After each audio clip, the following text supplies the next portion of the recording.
Buenos días. Antes que nada, gracias por su presencia, gracias por su asistencia. Bienvenidos sean a un seminario más de la Facultad de Ingeniería Química. En esta ocasión vamos a tener el honor de presentarles al doctor Jorge Carlos Lugo Jiménez con la ponencia Tardado y Peligroso. ¿Qué tanto esperamos para cruzar el periférico? Permítame hacer una semblanza del doctor. El doctor es nacido en Mérida, Yucatán, es académico de la UADY desde el 2005, con más de 20 años de experiencia en el área de la docencia, investigación y divulgación en diversas universidades como el Tecnológico de Monterrey y la Anáhuac. Su formación profesional corresponde al área de matemáticas con estudios de posgrado en física por parte del CIMBESTAB y astronomía por parte de IRIA UNAM. Ha sido autor y colaborador en la creación de diversos artículos de difusión y divulgación científica publicados en revistas de renombre como The Astrophysical Journal. Actualmente se desempeña como profesor investigador titular de la Facultad de Matemáticas, desarrollando diversos proyectos de corte científico, especializándose en la línea de modelos matemáticos y simulación computacional. Como ya saben, la dinámica, el doctor va a hacer su ponencia correspondiente, tiene máximo 15 minutos para ello. Posteriormente vamos a tener una sesión de preguntas de 10 minutos y con todo gusto su servidor Miguel Escalante les va a hacer llegar el micrófono para poder hacer las preguntas. Por mi parte, doctor, pues le cedo la palabra y adelante. Muchas gracias, Miguel. Y buenos días a todos y un agradecimiento por la invitación. Es un honor para mí estar aquí en la Facultad de Ingeniería Química. Es una facultad que yo aprecio mucho porque mi hermana es egresada precisamente aquí de la Facultad de Ingeniería Química cuando estaba por la ciudad industrial, ¿no? Entonces, tengo mucho aprecio. Bueno, yo vivo por allá. Entonces, sí la aprecio bastante. Bueno, antes de que dé inicio a la presentación, quería comentarles por qué tomé este tema. Como les dije, yo vivo por la ciudad industrial y me traslado aquí. Son alrededor de 20 minutos a lo largo del periférico. Y en ese trayecto, ahora sí que se ve de todo, desde accidentes, atropellamientos, congestionamiento terrible. Y una de las cosas que me llamó mucho la atención fue cuando vi cruzar a una persona de la tercera edad con un triciclo. Entonces, bueno, o sea, en ese momento dije yo, bueno, no había cruzado, quería cruzar, ¿no? Entonces dije yo, ¿cuánto tendría que esperar esa persona de tercera edad para cruzar? O sea, ¿cuánto tendría, no? Entonces, de ahí obviamente me motivó, bueno, y si fuera una mamá con pequeños, si fuera una persona con discapacidad, ¿no? Es cierto que hay puentes peatonales, ¿no? Pero creo que no es suficiente a lo largo de los 50 kilómetros, ¿no? Entonces, comenzamos, ¿no? Tardado y peligroso, ¿no? ¿Qué tanto tardamos nosotros o esperamos para cruzar lo que es el periférico de Mérida, ¿no? Ahora sí que catalogado ahora sí que las 5 vialidades más peligrosas del país, o sea, es una categoría que no quisiéramos tener entre los 5, sin embargo, lo estamos. Más peligrosas porque precisamente lleva un flujo vial de aproximadamente 100,000 vehículos diarios, ¿no? 3 veces la capacidad para la cual fue diseñado. Entonces, eso es impresionante, ¿no? Entonces, ya está sobrepasado precisamente está sobrepasado por la cantidad de vehículos y personas y muchas que ya están radicando aquí en Mérida, ¿no? Entonces, entre el número de accidentes, pues están precisamente los atropellamientos y los accidentes viales, ¿no? Entonces, ante esta ahora sí que inminente, ¿no? Incapacidad de la Secretaría de Seguridad Pública para hacer algo, para disminuir precisamente esos accidentes, es que nosotros de alguna manera decidimos estudiar este caso, ¿no? ¿Y cómo lo hicimos? Pues precisamente a través de la implementación de una simulación basada en el método de Monte Carlo, en la cual nosotros vamos a hacer una propuesta de solución en base a los resultados que nosotros vamos a obtener, ¿no? Bueno, ahí está precisamente una de las imágenes en la cual pues está el puente peatonal y está una persona que está cruzando. Entonces nosotros vemos ahí que, no sé, desde que vi esta imagen yo dije, aunque está un poco pixeleada, pues se puede observar cómo de alguna manera esa señora muchacha pues está en peligro, ¿no? O sea, si no frena la motocicleta, pues pudiera darle alcance, ¿no? Bueno, la metodología. La metodología en este caso, pues ahora sí que el programa fue escrito en el lenguaje de programación Python, ¿no? Y lo que busca precisamente es determinar el tiempo que nosotros tardaríamos en cruzar el periférico, ¿no? Y para eso nosotros hicimos que el programa imitara el razonamiento de una persona al intentar cruzar, ¿no? Es decir, que la toma de decisiones. En este caso, cuando me refiero a la toma de decisiones, es que una persona precisamente tiene que calcular las velocidades de los automóviles. Ahora sí que las ventanas de tiempo que hay entre esos automóviles, no solamente de un carril, sino de los tres carriles. Y aparte tomar en cuenta su velocidad de cruce, qué tan rápido puede cruzar el periférico, ¿no? Entonces, son varias cosas que el programa debe tomar en cuenta para precisamente tomar la decisión de lanzarse, porque tiene que cruzar el periférico en una sola oportunidad. No puede quedarse a la mitad porque eso implicaría un peligro inminente de un atropellamiento o algo fatal, ¿no? Entonces, hay que tomar en cuenta. Ok, genera las ventanas de tiempo. De alguna manera puse aquí una imagen en la cual una persona mentalmente intenta cruzar y ve que no puede, mejor espera a cruzar. Cada uno de estos puntitos pues son los vehículos y esta es la línea de tiempo, ¿no? En la cual la persona va a cruzar el periférico de manera perpendicular, ¿no? No, o sea, no va a ser así, tampoco así, ¿no? Tiene que cruzarlo perpendicularmente y por ser una línea de tiempo es que nosotros observamos que la persona cruza de manera diagonal, ¿no? Pero está cruzando perpendicularmente, pero es una línea de tiempo y por lo tanto el tiempo corre conforme va cruzando la vía, ¿no? Ok. Bueno, los resultados obtenidos ¿no? con esta simulación. Para entender la situación, nosotros dividimos ahora sí que en tres casos importantes. Lo que es el paso rápido de una persona que puede de alguna manera ir hasta corriendo o caminando bastante rápido. Una persona joven puede cruzar rápidamente las tres vías. En ese tiempo son de 6 segundos, casi 2 segundos por carril. Es el, digamos, el paso rápido. Después tenemos el paso normal, que se tomaría como 3 segundos por carril. Debemos recordar que cada carril tiene aproximadamente como 3 metros. Digamos como que cada metro sería un segundo. Entonces, un paso normal sería de alrededor 3 segundos por carril o 9, ¿no? Para cruzar toda la vía, ¿no? Y el tercer caso, que es el paso lento, lo subdividimos a su vez en tres categorías. En este caso, el paso de 12 segundos, de 15 y 18. Eso para tomar en cuenta personas que tengan discapacidad, personas de la tercera edad, mamás con niños, como mencionamos anteriormente, o personas que estén llevando vehículos ligeros como bicicletas o triciclos, ¿no? Entonces, tomar en cuenta todos esos casos, ¿no? Y con respecto al flujo vehicular, pues lo pusimos en regular y en congestión, ¿no? Para tomar en cuenta eso. Okay.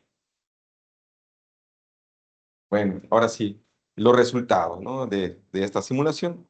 Y en este caso nosotros analizamos, pues, bueno, perdón, no sé si estaba escuchando, bajé mucho la... nosotros analizamos y estos fueron los resultados obtenidos en un cruce rápido, es decir, una persona que puede cruzar rápidamente el periférico, por aquí, claro, que puede cruzar rápidamente el periférico, pues nada más tendría que esperar alrededor de, pongámosle, 3 minutos, ¿no? 2.4. Recordemos que esto es un promedio. Puede ser personas que lleguen al periférico y no hay automóviles o, ¿no? O sea, hay unas ventanas de tiempo bastante grandes y pueda cruzar de una vez.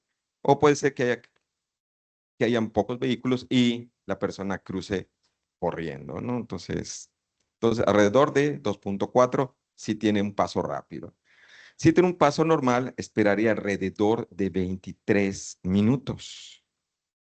Unos cuantos segundos que le tarda cruzar la vía, aumenta drásticamente el tiempo.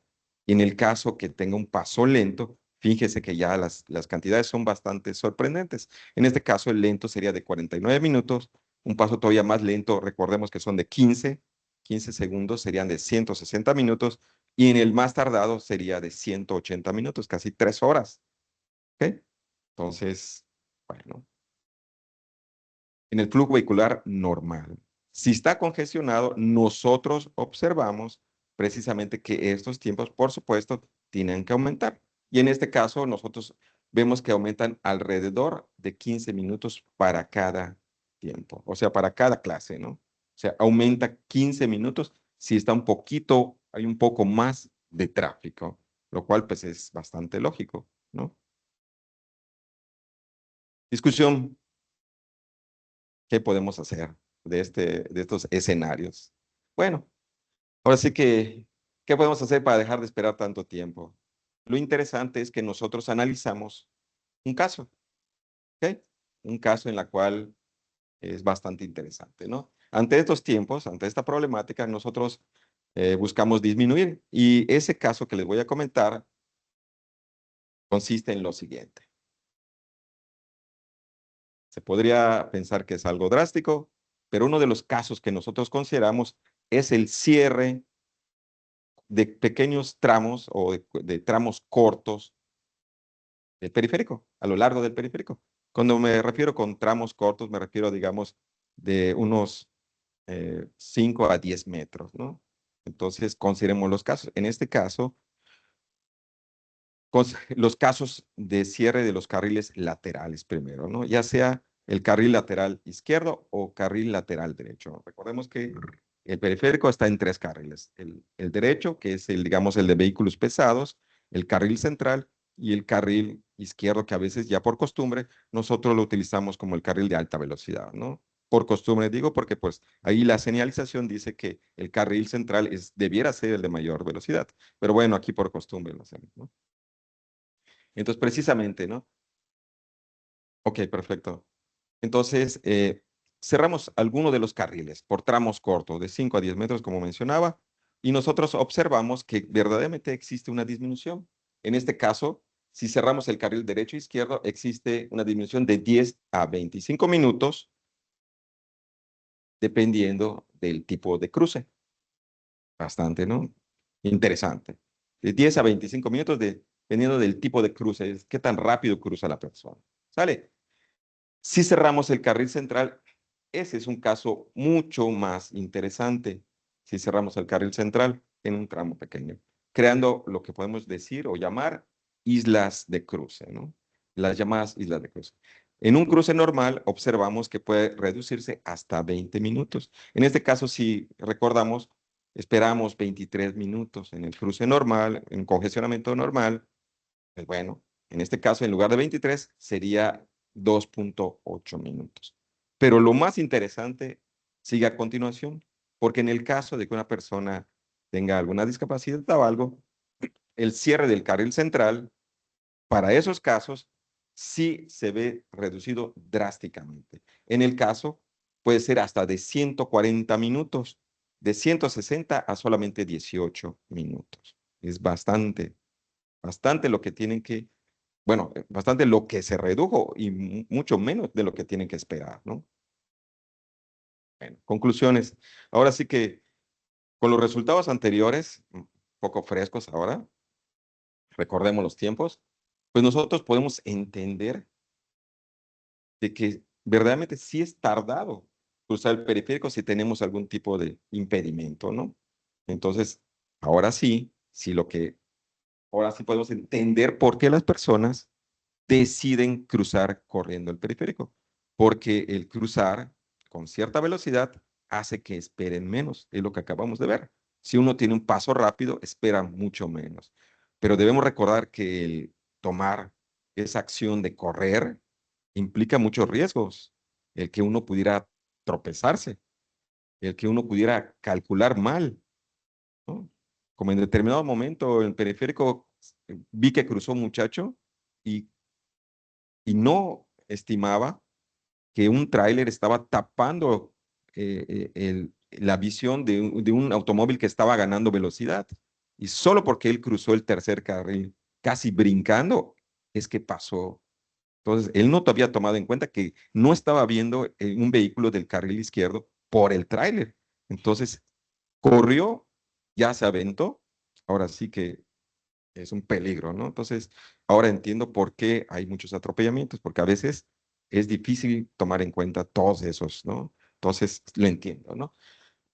Pero ¿qué podemos concluir? Bueno, podemos concluir a base de lo que hemos presentado, que sí existe cierta esperanza, en el sentido de que si nosotros cerramos o si la Secretaría pudiera implementar, ahora sí que el cierre de pequeños tramos del periférico a lo largo de los 50 kilómetros, creando islas de cruce, las personas pudieran no cruzar 3 carriles a la vez, sino solamente un carril a la vez, teniendo precisamente un carril de salvación o de seguridad en medio, ¿no? Y en ese caso, los tiempos ya no serían ahora sí, de cientos o decenas de minutos, sino simplemente de unos cuantos minutos, ¿no? Lo cual sería entendible y las personas esperarían ese tiempo y no se aventarían, ¿no? Entonces, esa sería una forma en la cual ahora sí que la simulación computacional pues nos podría ayudar a entender precisamente la problemática y dar una propuesta de solución. Bueno, bueno, con esto cierro y muchas gracias.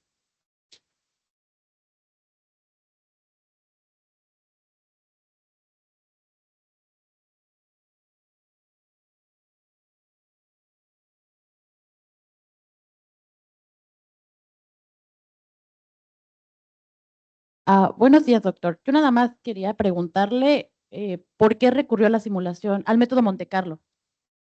Muy buena pregunta. Sí, precisamente, ¿por qué la simulación Monte Carlo? La simulación Monte Carlo muchas veces se pensó para experimentos que son muy difíciles de reproducir, ¿no? De manera física.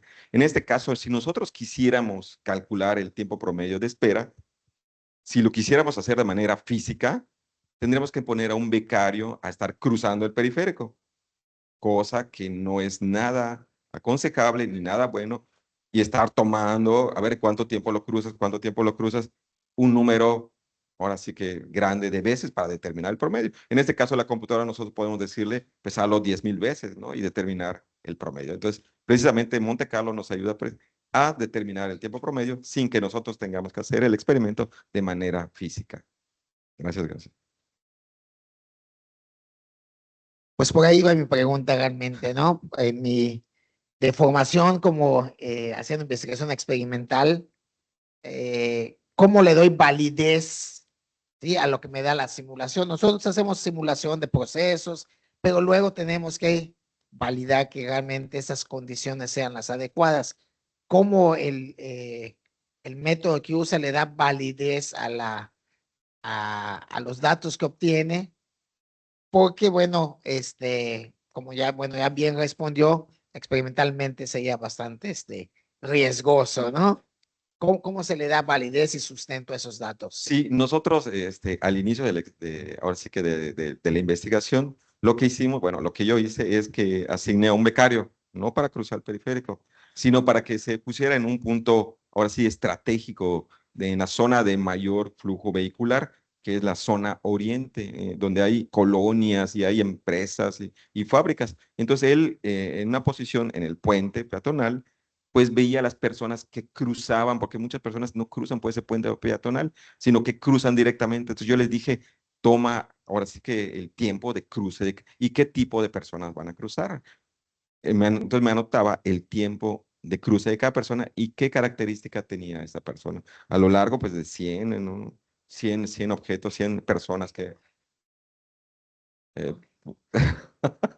Exacto, para corroborar precisamente, ¿no? Entonces de ahí nosotros tomamos los parámetros para determinar o tener un modelo más, ahora sí, ajustado a la realidad.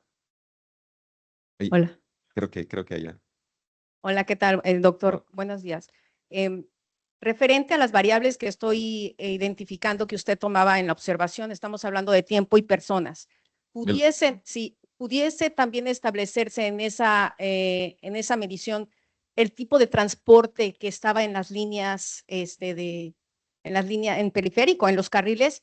Por esta pregunta me llamó mucho la atención en términos de el transporte de carga. Bien decimos que debe de estar del lado derecho, cosa que, bueno, sabemos que no lo es. ¿Ustedes tomaron registro de las observaciones del transporte de carga en términos de en qué carril iban o no pudieron No, considerar? no, eso no lo tomamos Ah, en muy cuenta. Pero eso Sería sí, muy interesante esa variable en el modelo.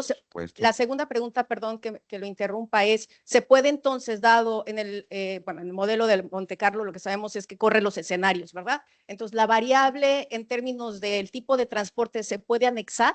Sí se puede, Sí, ¿verdad? claro que sí se puede, en términos de las Gracias. velocidades de los objetos, ¿no? Entonces, qué tan rápido se está moviendo el objeto, ¿no? Entonces, efectivamente, este método de Monte Carlo, el método de simulación, se puede agregar cada una de las variables para que tenga efecto en los resultados. Sí se puede, claro que sí. Y otra de las cosas que ahora sí que adolece el método o la simulación es que no toma en cuenta algunos casos. Por ejemplo, cuando una persona cruza el periférico, nosotros sabemos que los vehículos disminuyen su velocidad para evitar aproximarse tan rápido a la persona, cosa que el modelo no considera. El modelo mantiene su velocidad y si puedes cruzar, bien, si no puedes cruzar, pues no cruzas. Pero sin embargo, en la vida real nosotros sabemos que si alguien ya se aventó, pues nosotros disminuimos y lo dejamos pasar de alguna manera. Entonces, eso no lo está tomando en cuenta el modelo, ¿no? Entonces, sí, hay que tomar en cuenta muchos factores y, por supuesto, gracias, eso lo buscaremos anexar. Sí, muchas. Gracias por la plática, se me hace un tema interesante. A veces que voy en periférico y de repente hay un accidente y hay un carril inhabilitado, los dos carriles que quedan por lo general forman un cuello de botella, ¿no? Entonces, cuando se cierra un carril, obviamente la frecuencia de los dos carriles libres aumenta, ¿no? Y por otra parte, también puede haber un efecto de acumulación por la diferente aceleración que traen los vehículos, ¿no? Entonces, ¿qué pasa con estos casos en los que considera el cierre de un carril con la frecuencia y la acumulación? Sí, sí, claro. Un fenómeno súper interesante que observé hace unos meses es que al tomar el periférico, los puentes, empecé a observar que los vehículos se estaban deteniendo, disminuían su velocidad tanto que hasta cuando yo llegué ya estaban detenidos, pero después seguía avanzando. Y conforme seguía avanzando, crucé los dos puentes, bueno, el puente de Ciudad Cauquel y el de Soriana, y más adelante no había ningún accidente, no había ningún accidente, sin embargo, se había detenido el flujo en determinado momento. Y entonces lo que pasa, bueno, lo que ocurre es que se forma como, ahora sí que como eh, densidad, función de densidad, aumenta la densidad en determinado punto y por lo tanto los vehículos se concentran más y hasta se detienen, ¿no? Pero en realidad no hay nada, ¿no? Entonces quizá lo que ocasionó que los vehículos empezaran a detenerse es que a lo mejor alguien cruzó, se detuvo y ese efecto dominó se vio reflejado mucho más atrás, ¿no? Entonces, efectivamente, entonces cuando nosotros proponemos cerrar el carril, ¿no? En una parte pequeña, efectivamente, sí es cierto, como ahora sí como en el agua, ¿no? El agua cuando va aumenta su velocidad, ¿no? En los costados. En este caso se prevería que de alguna manera las personas que van en los vehículos, al ver ahora sí como una isla de cruce, como lo entiendo yo, tal vez con luces o algo, disminuyan su velocidad para que no precisamente tenga ese efecto, el efecto de que por ganar, ¿no? Vayan a mayor velocidad, lo cual pues no ayudaría en nada, ¿no? Porque pues obviamente estaríamos en la misma situación. Pero este tipo de eventos lo considera la simulación que No, realizó. no, ahorita no, ahorita está así, pero sin embargo, la ventaja, ¿por qué da menor el tiempo? Porque el cruce de un carril es mucho más probable que cruzar tres de una vez, ¿no? Es como sacar águila o sol a que te salgan tres soles, ¿no? Ok, gracias. Y una última pregunta. Bueno, menciona que hay un promedio de tiempo entre el paso de los vehículos dependiendo de si está congestionado o no el Sí. tráfico, ¿no? Con respecto a la distribución de estos vehículos, digo, no pasan cada 3 segundos, ¿no? Sino que pueden tardar más o menos, o pueden tardar Sí, en un segundo entre sí, un así vehículo es. y otro, ¿no? Esta distribución de paso de vehículos, cómo se Es fija en la exponencial. simulación? Sí, está en función del tiempo. Entonces, es una distribución en la cual, ahora sí que es una distribución exponencial, que está determinado qué tan probable es un evento que ocurra, ¿no? Entonces, que ocurra pronto, digamos, en un promedio de 3 segundos. Entonces, uno le pone el promedio de 3 segundos en la función exponencial. Entonces, la función exponencial nos dice cuántos automóviles o qué tan probable que pase un vehículo en ese tiempo, ¿no? Entonces, conforme va aumentando, pues ya la probabilidad de que pase un vehículo, pues disminuye, ¿no? Por lo general, es una función de probabilidad asignada con los eventos, la ocurrencia de eventos. En este caso, la ocurrencia de un evento es la aparición de un automóvil. Sí, adelante. Hola, buenas. Mi duda era sobre, bueno, ¿qué pasaría si una persona que al momento de querer cruzar de un extremo al otro en el periférico haya otro factor?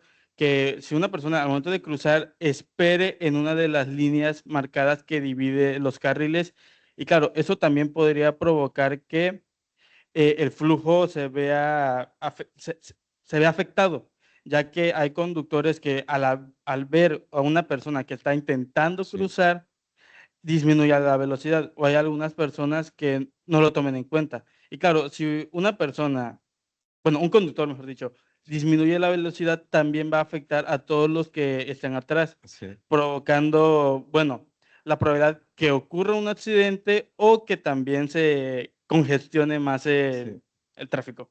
Sí, sí, sí. Fíjense que en la Ciudad de México nos pasó algo muy interesante. Nosotros cruzamos un carril donde pasaba, creo que es el tranvía, trolebús, bueno, uno de esos grandes, ¿no? Y en determinado momento no sabíamos si cruzar o no, pero en ese momento venía el tranvía o trolebús en sentido contrario. Entonces nos quedamos, ahora sí que en un pedacito en ese momento los dos camiones pasaron justito, uno enfrente y uno atrás. Creo que nadie lo había hecho, pero nos quedamos en esa situación. Y entonces, efectivamente, si no disminuye la velocidad, pues es un peligro para la persona que queda en medio, ¿no? Entonces, obviamente, en el periférico, cuando ocurre eso, pues obviamente nosotros disminuimos la velocidad con la cual pudiéramos, ¿no? Ocasionar un accidente, ¿no? O, como dicen, crear una función de densidad en la cual los vehículos empiezan a congestionarse o empiezan a disminuir la velocidad al momento hasta de que se detenga, ¿no? Sí, pero sí, efectivamente, sí, todo tiene un efecto. En la simulación no está considerado eso. Muy bien, pues muchísimas gracias por sus preguntas y al doctor, desde luego, por la amena charla y la Ajá. facilidad con la que parece que son estos temas, ¿verdad? Parecen muy sencillos, pero realmente tienen un grado de estudio, de dificultad que es verdaderamente respetuoso. Quisiera yo comentar o agregar algo acerca de la parte académica del doctor. El doctor forma parte de un cuerpo académico con otros profesores de la facultad, es el CACIT, que significa Cuerpo Académico de Competitividad e Innovación Tecnológica. Muchas gracias, doctor. Y a continuación está el QR para registrar su asistencia, si son tan amables. Y pues por mi parte es todo. Gracias. Gracias a todos, bueno, hasta luego.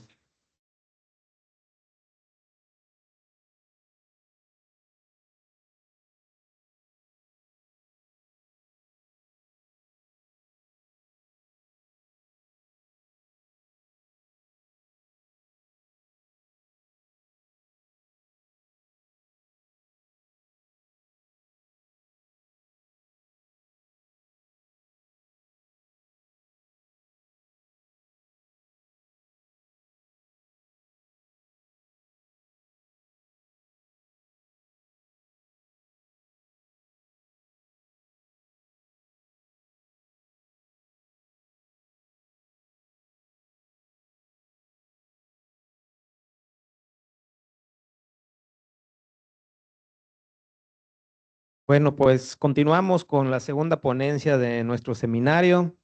Ahora toca el turno de un integrante del Cuerpo Académico de Ingeniería y Sistemas de Proceso, el doctor Freddy Navarro,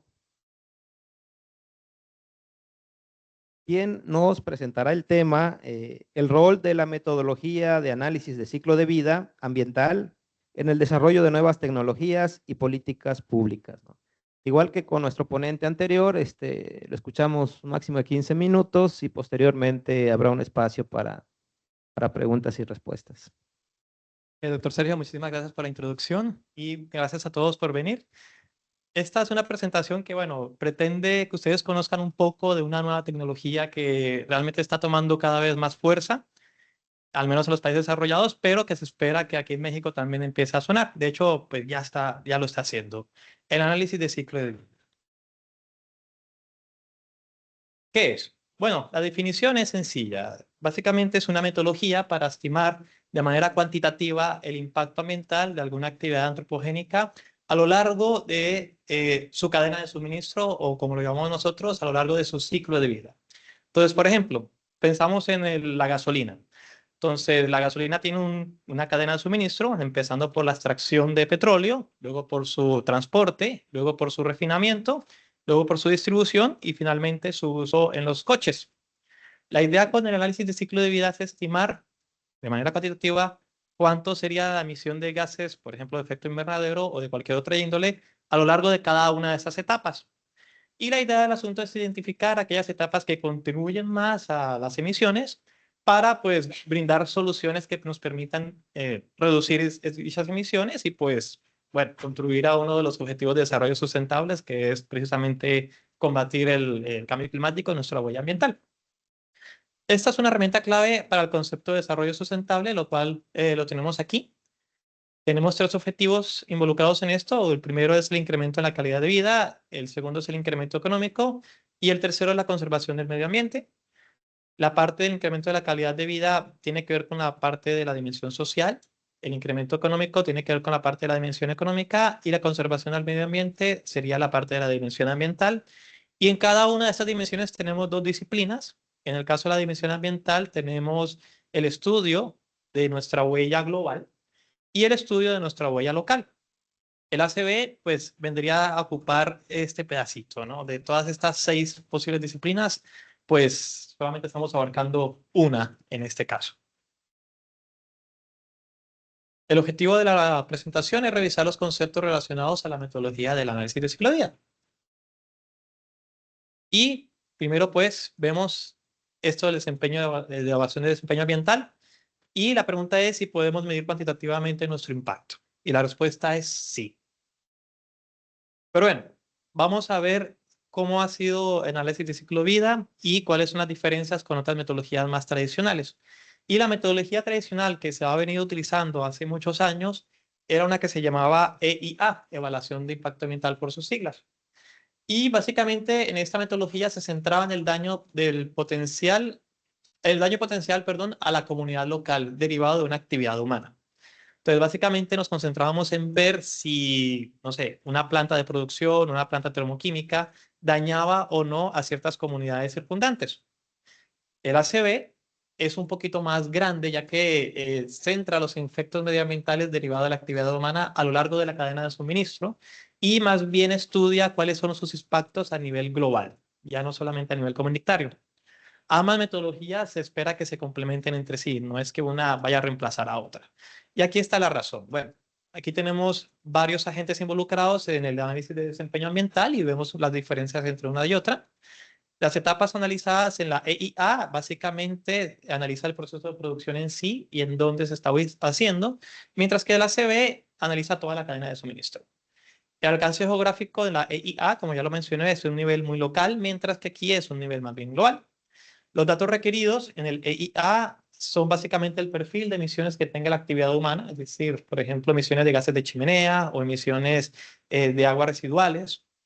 Mientras que aquí, en la LCB, los datos requeridos básicamente es todo un conglomerado de balance de masas y energía del sistema. Bueno, y a lo largo de la cadena de suministro. Las decisiones Bueno, en el EIA, a lo largo de toda su historia, ha sido basada en política local y en el ACB, en un inicio, era basada en teoría científica, pero ya se está utilizando para hacer política también. El enfoque ambiental de la EIA ha sido básicamente el bienestar humano, pero el enfoque ambiental es un poco más holístico, involucra aspectos como toxicidad humana, toxicidad al aire, toxicidad de flora y fauna. Y en los resultados, la EIA tiene una alta carga subjetiva porque depende mucho del criterio de expertos, mientras que en el ACB es una metodología netamente objetiva, probada científicamente. Vamos a hacer un ejemplo. Imaginemos que queremos construir una planta termoeléctrica a base de carbón e imaginemos que por alguna razón la queremos colocar en el centro de la ciudad. Y vemos las perspectivas del asunto bajo un enfoque de evaluación de impacto ambiental tradicional versus un enfoque de ACB. Aquí analizaríamos las emisiones derivadas de la instalación, perfil de chimenea, por ejemplo. Estimaríamos el daño de las emisiones en la comunidad local. Y aquí sí nos interesa mucho en dónde se ubica la planta. Lo más probable es que este proyecto, bajo el enfoque de EIA, obviamente sea rechazado porque el daño a la comunidad sería muy grande. Ahora bien, en el análisis de ciclo de vida, analizamos las emisiones derivadas a lo largo de toda la cadena de suministro de esta actividad. Es decir, empezaríamos a analizar las emisiones derivadas de la extracción de carbón, de su transporte hasta el lugar donde se va a quemar, de la quema del carbón, y bueno, también las emisiones generadas por la distribución de la electricidad a lo largo de la cadena de suministro. Aquí los impactos ambientales entonces se miden a escala mundial y realmente aquí, para efectos prácticos, ya que es un enfoque de impacto global, pues la ubicación realmente no es tan importante. ¿Por qué? Porque esas emisiones derivadas de la combustión van a darse, no importa dónde esté la planta, se van a dar. Y de alguna manera pues van a contribuir a que en el mundo pues nos impacta de alguna manera, ¿no? De manera directa o indirecta. Si emito gases de efecto invernadero, no importa dónde los emita, esos gases van a contribuir a que la temperatura media del planeta pues aumente. Vale la pena mencionar que, bueno, los gases de efecto invernadero no son los únicos que nos afectan. Hay muchas otras emisiones que nos afectan de otra manera. Historia y motivación. Todo empieza en el año 69, cuando Coca-Cola utilizó un ACB para considerar el cambio de botellas de vidrio a botellas de plástico con el objetivo de ver cuáles consumían menos energía a lo largo de la cadena de suministro. Y durante mucho tiempo no pasa nada hasta los 90, en la cual algunos académicos en la Universidad de Delft, en Holanda, empiezan a tomar el concepto y lo empiezan a hacer para hacer simplemente estudios académicos. Ver cuáles bolsas, por ejemplo, eran las que más emitían gases de efecto invernadero a lo largo de toda la cadena de suministro. Y pues bueno, se daban las primeras comparaciones entre el desempeño de las bolsas de plástico versus las bolsas de papel versus las bolsas de tela. La cosa se vuelve más interesante. Algunos emprendedores de dichas universidades empiezan a lanzar los primeros software, un poco burdos, y esos softwares pues lo que hacen es hacer los cálculos de manera un poquito más automática.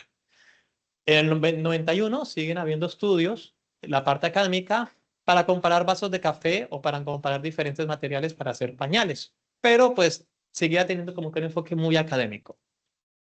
En el año 92 ya vemos que el interés comercial empieza a surgir porque empezamos a ver competencia para otros software de calculadores de análisis de ciclo de vida, el software Gavi. Semapro y Gavi son como que los más representantes del asunto. Y no es hasta el año 1997 cuando las empresas se ven interesadas en esto y surge el concepto de declaración ambiental de producto. Es decir, si tú tienes una empresa y tú tienes un producto y quieres mostrar la huella de carbono de tu producto, una manera de hacerlo es a través de una declaración ambiental. Básicamente es un documento que puedes mostrar a todo el mundo, en el cual tú dices, bueno, mira, en la producción de mi vaso, en la producción de mi silla, en la producción de cualquier cosa que te puedas imaginar, se emitieron tantos kilogramos de CO2 por kilogramo de producto a lo largo de toda la cadena de suministro. Y esto es un gran avance porque nos permite a nosotros tener una base sólida para hacer comparaciones entre empresas. Entonces podemos comparar la silla del productor A versus la silla del productor B y ver cuánto emite cada uno. De esa manera los clientes podemos, bueno, en teoría, poder tomar decisiones de compra basándonos no solo en el precio y en la calidad, sino también en la parte de emisiones de gases de efecto invernadero. En el año 2003 se empieza a dar un gran boom en esto, ya empieza a hacerse muy comercial, y se empiezan a publicar ciertas bases de datos medioambientales, pues ven la más representativa, para hacer análisis de ciclo de vida. Entonces, básicamente son datos de entrada que utilizamos para esos software de análisis de ciclo de vida. Y se vuelve interesante el asunto y en el 2004 empiezan a establecer ciertos marcos de certificación para la publicación de declaraciones ambientales de producto. Entonces se establecen ciertos criterios para que los resultados realmente sean comparables y para que los resultados sean realmente verificables por terceros. Y que, bueno, las empresas no hagan trampa al momento de querer de pronto tratar de maquillar sus resultados. Entonces ya hay toda una metodología y todo un esquema de certificación para tratar de minimizar tanto como sea posible esas cuestiones. Luego en el 2006, la cosa se vuelve tan impactante que la ISO genera la primera normativa internacional para realizar un análisis de ciclo de vida, la 14044, y también se genera la ISO 14025 para declaraciones ambientales tipo 3. Entonces, básicamente, como mencionaba anteriormente, aquí se da no solamente las normativas para estandarizar el reporte de los resultados, sino también ciertas normativas para los que crean sistemas de certificación. Si yo quiero crear un sistema de certificación internacional que avale los resultados de análisis de ciclo de vida, lo que yo quiero hacer es seguir las normativas 14025. Y de esa manera como que se garantiza una transparencia en el proceso de verificación de estas declaraciones ambientales de producto.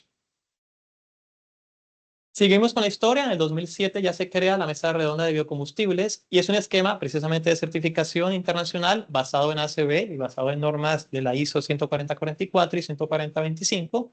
Y esto es importante porque esta RCB es la que certifica que un biocombustible pueda ser vendido en Europa. Si tú quieres, por ejemplo, producir etanol, si quieres producir biodiesel o si quieres producir bioturbocina y lo quieres vender en el mercado europeo, tú tienes que certificar que las emisiones son un 20, 40 o un 50% menores que las emisiones de la alternativa convencional. Solo así te dan el permiso para vender tu producto en Europa. Y la manera en que tienes que hacer ese cálculo es a través de un análisis de ciclo de vida. La Directiva de Energías Renovables en la Unión Europea también establece objetivos de gases de emisiones de efecto invernadero para los biocarburantes basados en ACB en el 2009. En el 2010 empezamos a ver que los europeos empiezan a generar muchos manuales para ACB con el objetivo de que más personas estén involucradas en el asunto. Y a partir del 2012 vemos que se empiezan a generar varios organismos de certificación. Empezó a haber como que más personas interesadas en generar sus propios esquemas. También vemos que se genera una norma, la UNEN 15804, para realizar ACBs específicamente para el sector de la construcción. Es un sector que está muy estandarizado al momento de hacer ACBs. Y bueno, en el 2013 empezamos a ver que otros países, por ejemplo en Estados Unidos, empiezan a adoptar la metodología de ACB para la venta de biocarburantes. Igual, si tú quieres vender hidrógeno verde, o biodiesel, o etanol, o cualquier biocombustible en Estados Unidos, tienes que probar que sus emisiones están por debajo de un 20, 30 o 40% de el combustible fósil. Y lo pruebas a través de una metodología basada en la metodología de análisis de ciclo de vida. Es tanto el boom que se empieza a generar una norma ISO, la ISO 14067, para lo que es la parte de estimación en específico de huella de carbono. Hay acuerdos de París en el 2015 con políticas relacionadas con la metodología de ACB. Entonces, en esta cumbre se establece que para el 2050 algunos países pues quieren llegar al net cero, pero la manera de hacerlo es mediante sistemas de monitoreo de emisión de gases de efecto invernadero y esos sistemas de monitoreo pues se basan en análisis de ciclo de vida. Entonces, si tú eres una empresa muy grande en Estados Unidos, en Europa, perdón, por ejemplo, eres una siderúrgica o eres una cementera o eres una refinería, tú estás obligado a dar una declaración ambiental del producto en la cual, mediante un análisis de ciclo de vida, muestres al público cuáles son sus emisiones de gases de efecto invernadero. Entonces, son empresas que pues están obligadas a pagarle a alguien para hacer esas estimaciones. En el 2018, pues bueno, se hacen algunas actualizaciones a la norma ISO 14067 y en el 2020 pues se siguen haciendo actualizaciones del ACB para el sector de la construcción y también se establecen los primeros planes de acción de la Unión Europea para la economía circular, siendo uno de los pilares centrales ese sistema de monitoreo por análisis de ciclo de vida.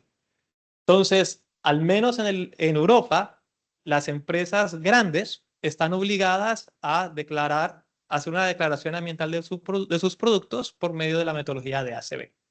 La idea que tienen los europeos es, primero que nada, hacer ese sistema de monitoreo. O sea, que todas las empresas en Europa tienen que hacer su declaración ambiental de producto. Ese es el primer paso. El segundo paso es obligarlos de alguna manera a reducir su huella. Ellos se van a dar cuenta en algún momento en que por más que coloquen paneles solares o por más que eficienticen sus procesos internos, la mayor parte de sus emisiones va a ser debido a sus proveedores. Por ejemplo, hagan de cuenta que yo necesito producir una silla y la silla tiene patas de acero. Y bueno, yo hago todo lo posible para que mi empresa sea lo más verde posible, ¿no? Instalo paneles solares, dejo de consumir gas natural. Bueno, hago todo lo posible y todo lo que está en mis manos. Llegará un momento que la mayor contribución a la huella de carbono de mi producto venga de la producción de acero, pero ya es algo que yo no hago. Es decir, yo simplemente compro acero y lo transformo. Entonces, al llegar ese momento, ese productor de sillas va a tener que obligar a su proveedor a tratar de bajar su huella de carbono. Y ese proveedor, en su instalación, en su fábrica, va a tener que ver cómo le hace para tratar de que su acero sea más bajo en carbono. No sé, involucrando carbono reciclado, colocando paneles solares en su instalación o qué sé yo. Entonces es ahí donde se ven obligadas, o sea, es como que un proceso de atrás hacia adelante. Los europeos empiezan y la idea es que los proveedores de los europeos con el tiempo pues vayan adoptando esas medidas porque, bueno, el mercado europeo lo exige. Y Estados Unidos va como que en esa misma dirección. Entonces, el análisis de ciclo de vida, pues hoy por hoy tiene todo un universo que involucra pues handbooks, muchos handbooks, muchas normas. Aquí solamente hay unas cuantas, pero pues hay realmente muchas. Están los softwares, están las bases de datos ambientales. Coinbase es la más completa, pero hay otras que son libres, pero bueno, no tan completas. Muchos esquemas de certificación. Aquí solamente muestro 3, pero pues hay muchos y todos los días están saliendo más. Y pues bueno, también hay muchas políticas, ya vimos que los acuerdos de París, por ejemplo, se basan en eso, ley de política energética de Estados Unidos, ley de política energética para Europa, planes de acción de economía circular, eso se involucra a muchos sectores. Bueno, el sector de la construcción, como pueden imaginar, es uno de ellos. Realmente a los que producen artículos para construcción, básicamente a todas esas empresas les toca, ¿no? Bueno, aquí vemos algunas definiciones relacionadas. Bases de ciclo de vida son emisiones a lo largo de toda la cadena de suministro. Se hace como que esa aclaración. Tenemos las etapas predeterminadas, que es el impacto de infraestructura, la construcción de todos los bienes de capital y la edificación. Impactos aguas arriba, que son los impactos derivados por las actividades previas a tu actividad clave. Los impactos principales, pues precisamente que son los procesos de transformación que tú tengas en tu empresa, y los impactos aguas abajo, que son las emisiones derivadas de la distribución y el uso de tu producto y la gestión final de residuos. Tenemos el concepto de huella de carbono, que básicamente aquí se centra en un balance de carbono del producto también a lo largo de toda la cadena de suministro. Y algo que se utiliza mucho para la parte de oficina, si quieres hacer la huella de carbono de una oficina, es la distribución de las emisiones en alcances. Alcance 1, las emisiones directas. Alcance 2, emisiones indirectas provenientes de energéticos. Y alcance 3, pues todas las emisiones indirectas derivadas de la generación de tus insumos. Serían las emisiones derivadas de tus proveedores. Bueno, acá hay mucho que cortar, pero ya tengo que acabar. Simplemente es mencionar los agentes involucrados en esta industria de la ACB, porque bueno, ya esto ya pasó hace mucho de lo científico, ahora es básicamente una industria que mueve dinero. Por un lado, tenemos las empresas que son las que están queriendo pagar por tener esa información y por publicar los resultados. Y tenemos practicantes de ACB, así se les conoce, no sé por qué, pero básicamente son empresas o agentes que se encargan de hacer los estudios para otras empresas. Entonces, estas personas ganan dinero de esas empresas al cubrir esa necesidad de hacer los cálculos. Tenemos verificadores de ACBs, entonces no es suficiente con que contrates a alguien para que mida tu huella de carbono, sino que tienes que contratar a otra persona para que se asegure que los cálculos se han hecho correctamente. Tenemos entidades certificadoras que son las encargadas de abrir los portales para publicar esas huellas de carbono. Entonces cualquiera puede acceder a ellas. Y no solo eso, sino que ellas también se encargan de generar ciertas reglas de juego para estandarizar el proceso de producción y verificación. Tenemos desarrolladores de calculadoras de ACB. Aquí están todos los ingenieros informáticos tratando de automatizar tanto como sea posible el proceso. Tenemos desarrolladores, otro tipo de informáticos encargados de realizar bases de datos ambientales y complementar la información para que tengamos la huella ambiental de pues, cualquier cosa que se les ocurra. Y bueno, como pueden imaginar, todas esas personas de aquí ganan dinero de esto. Las empresas pagan. Y por un lado tenemos también a los legisladores que, teniendo en cuenta los resultados de ciclos de vida, pues emiten ciertas leyes a seguir. Y finalmente pues tenemos al sector académico, que bueno, que muchas veces trabaja para los legisladores para tratar de encontrar tendencias para realizar esas políticas que en teoría nos deberían llevar a una reducción sistemática de las emisiones. Aquí, por ejemplo, en Europa tienen un problema porque el sector académico emitió un comunicado acerca de las emisiones de gases de efecto invernadero del uso de automóviles híbridos. Entonces, en un principio se hizo una legislación sin tener en cuenta a los académicos y los académicos emitieron una alerta diciendo que el beneficio de los vehículos híbridos a lo mejor no es tan grande como nosotros pensábamos. Y ahí están los legisladores haciendo sus ajustes basándose pues, en la información académica y en los resultados realizados. Y como conclusión, el ACB, una herramienta para medir los impactos ambientales derivados de un producto a lo largo de la cadena de suministro, y el concepto compromete un conjunto de estándares, directrices, políticas y esquemas de certificación. Y como pueden ver, pues hay muchas empresas involucradas a lo largo del concepto. Gracias por su atención. Disculpen, espero no haberme tomado más. Gracias, doctor Freddy, por la plática. Tenemos tiempo para algunas preguntas o comentarios del auditorio. Hola, muchas gracias por tu presentación. Yo sé que construir esas LCA son bastante complejos y también depende de qué tantos factores pudieras tomar, ¿no? Creo que eso es, a lo mejor en algunos casos está súper estandarizado en empresas que son muy contaminantes, como la de los materiales de construcción y esto, pero por ejemplo en una empresa que todavía está en desarrollo, ¿qué tantos factores se deben de tomar?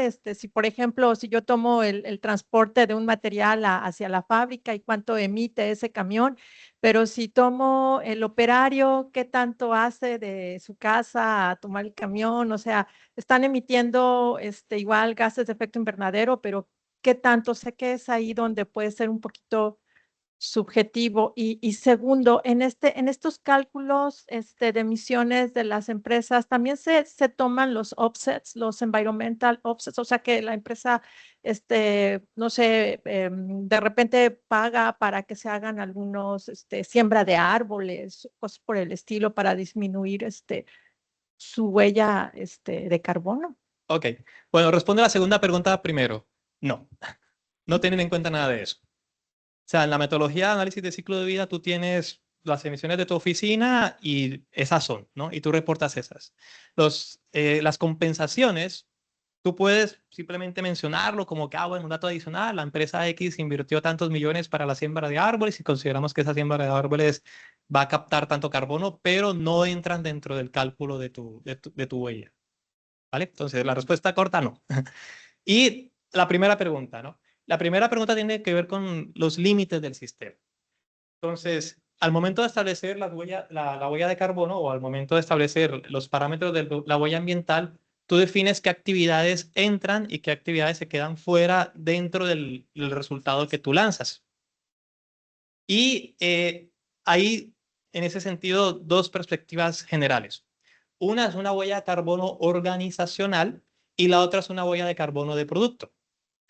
Entonces, una huella de carbono organizacional, por ejemplo, vamos a poner la producción de acero, ¿no?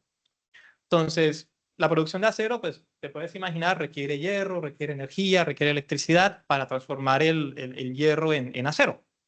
Pero también está todo lo que es la parte administrativa. Entonces, todo lo que es la parte de oficinas, contabilidad, transporte de las personas hacia la fábrica, todo eso, ¿no? Entonces, una huella de carbono organizacional se tiene en cuenta tanto los procesos de transformación como todo lo que es la parte de las oficinas, como los viajes de las personas desde su casa a su trabajo. Entonces, ahí es un poquito más complicadito porque tienes que hacer como una especie de entrevista a todos los empleados para saber si vienen en bus, si vienen en carro, si vienen en bicicleta. Y teniendo en cuenta los resultados de esa encuesta, pues empiezas a estimar, por ejemplo, esos transportes y esas cosillas. Y ahí básicamente con la persona que quieres hablar ahí es con el área de contabilidad porque tiene todas las compras y tiene todo el inventario de todo lo que consumió la empresa a lo largo de un año. O sea, el estudio se hace durante un año de actividad. Y pues con ese gran desglose de todo lo que compras durante ese año, pues sacas tu huella.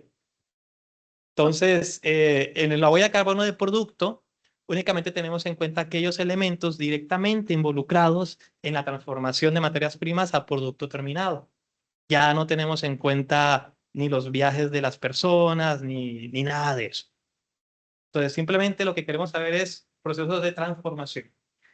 Eso da para muchas cosas, ¿no? Por ejemplo, haz de cuenta que tú utilizas aire acondicionado en la fábrica, pero el aire acondicionado no es un elemento que tú utilices para transformar el producto.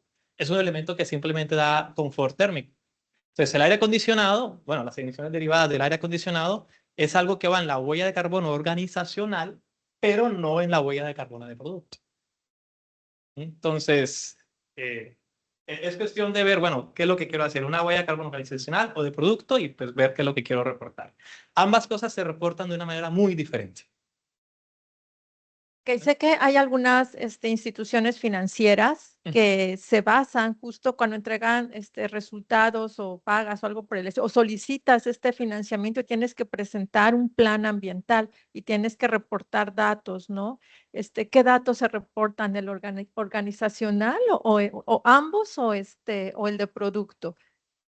Bueno, cuando vas a solicitar un préstamo, por ejemplo, ellos se requieren Sí, tu sí, perfil sí. de emisiones. Actualmente muchas empresas que solicitan, ¿cómo se llama? Préstamos o apoyos económicos, les piden que pues, son empresas grandes, ¿no? Que tienen que entregar un plan ambiental, ¿no? Entonces, además de la estrategia financiera, tienen que presentar un plan ambiental y tienen que presentar, no sé, mi plan es que de aquí a que se termine el crédito voy a reducir mi huella de carbono en tal porcentaje, ¿no? Y anualmente me comprometo a hacer esto y este es mi plan. O sea, tienen que presentar ambos planes y los resultados son constantes, pero digo, tienen que cumplir con esos plazos o si no se ven sometidos a algunas penalizaciones financieras, ¿no? Ahí la cuestión es, mi pregunta sería saber, cuál les convendría, o cuál es el que pudieran solicitar, ¿no? ¿El total o el de producción?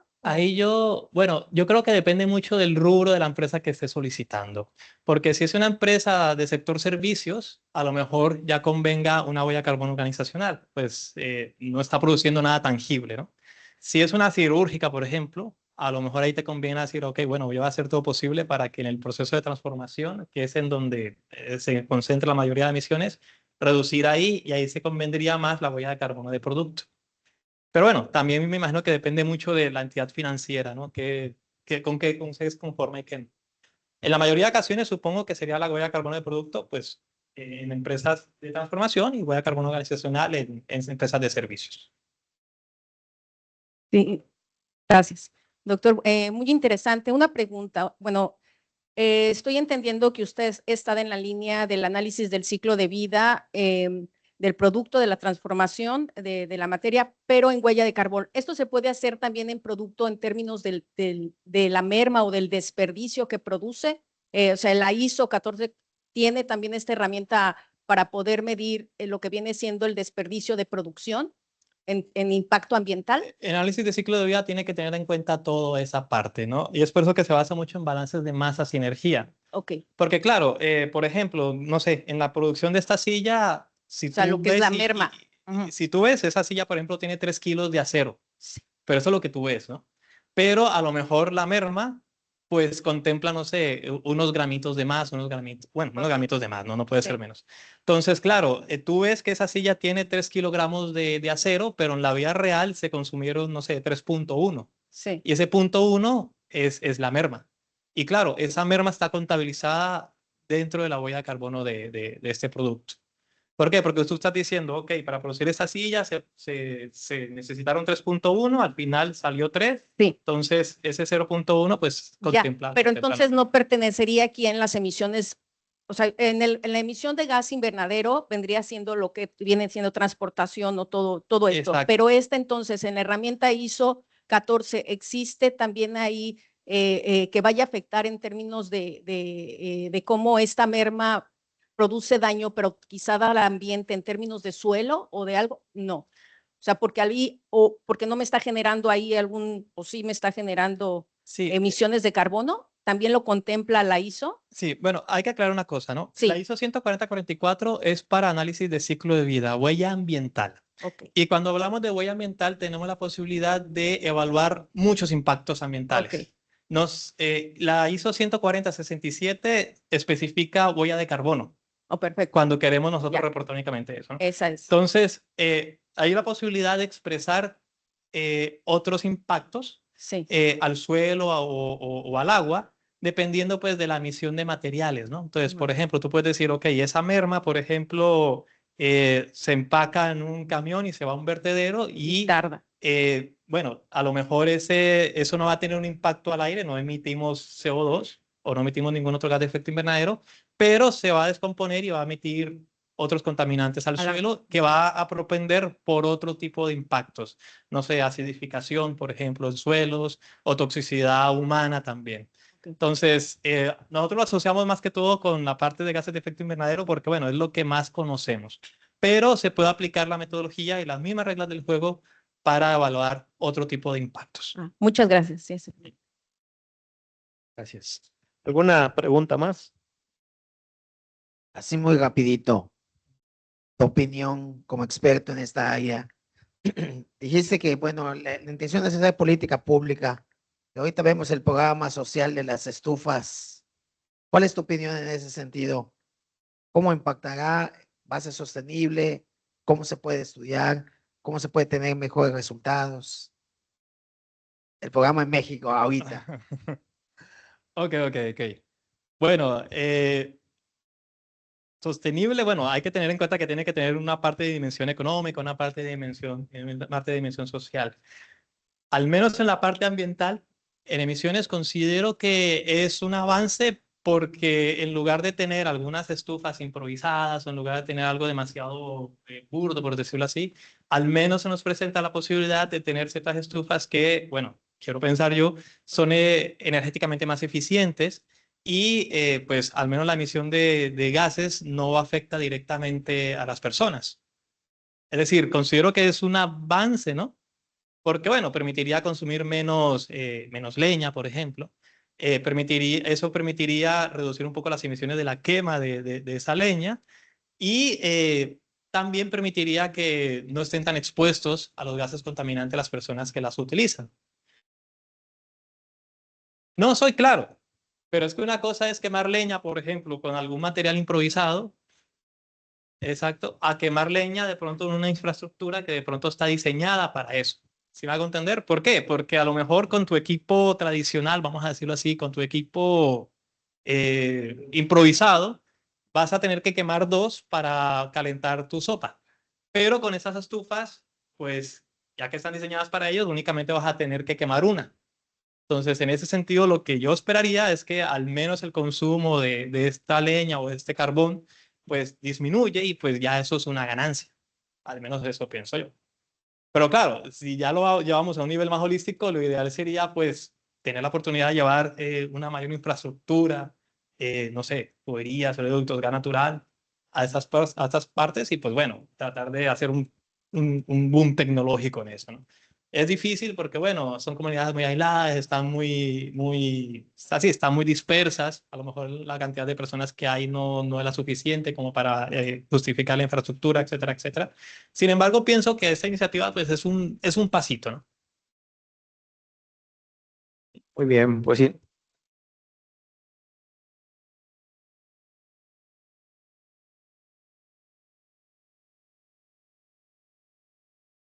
Bueno, vale la pena mencionar también, se me había olvidado esta parte bien importante, y es que muchos planes de financiamiento para estudios científicos en Estados Unidos y en Europa piden como parte de los resultados análisis de ciclo de vida de lo que sea que estás estudiando. Entonces, tú, por ejemplo, si estás proponiendo un estudio científico para un plástico, un bioplástico que reemplace al plástico tradicional, pues bueno, te van a pedir todas las pruebas técnicas, te van a pedir todos los experimentos, pero también lo más probable es que te pidan un apartado en el cual analices, por ejemplo, la huella de carbono de producto de esa alternativa comparado con la alternativa vieja para asegurarnos de que esa nueva alternativa pues emita menos que la alternativa anterior.